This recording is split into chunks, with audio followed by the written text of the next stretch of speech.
Our gospel reading for February 6th, 2022, comes from Luke chapter 5, 1 through 11. Jesus is walking along the seashore.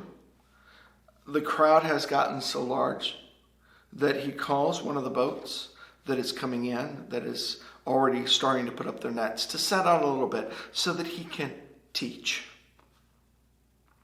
And after he's finished teaching, he tells the fishermen to cast their nets. Now, they are putting up for the day. They are exhausted.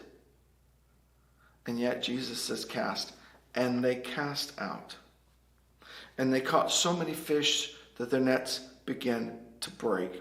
And Simon Peter falls to his knees and says, "Go away from me, Lord, for I am a sinful man."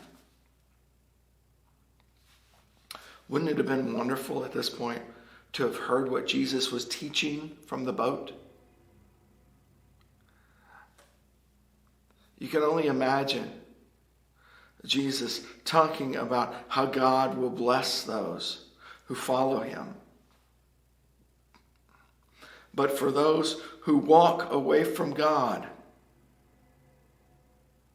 then even what they have will be taken away.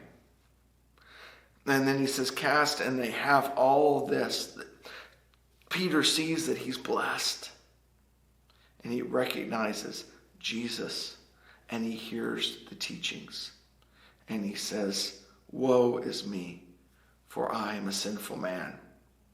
This is the connection with the Isaiah reading that we heard earlier. Both Isaiah and John, Isaiah and Peter, Simon, both realize that they are in the presence of the divine. And both cry out, "Woe is me, go away from me, for we are sinful people." And Jesus says, "Do not be afraid. For now I will make you catchers of people," or fishers of men. And they leave everything and follow him. His call burns away their earlier concerns.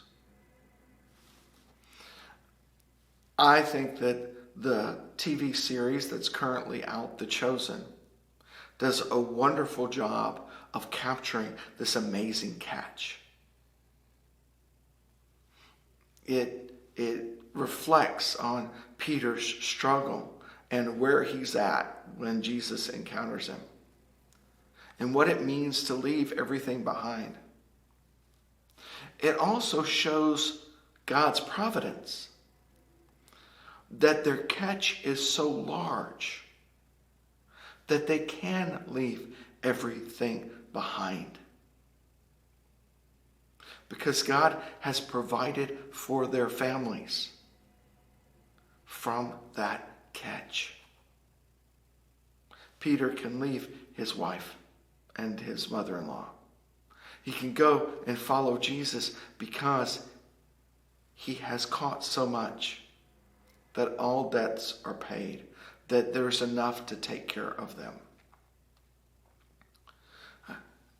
John and James, sons of Zebedee, can leave their father because the catch is so large that they don't have to worry about him making ends meet. When God calls, God not only equips you, but provides for the obligations in your life as well. It doesn't necessarily mean riches, but God provides what you need and what those around you need. When God calls, God equips, and God provides. Is God calling? And know that if God calls, no matter how far we've fallen, God's grace is sufficient to equip us to proclaim his word.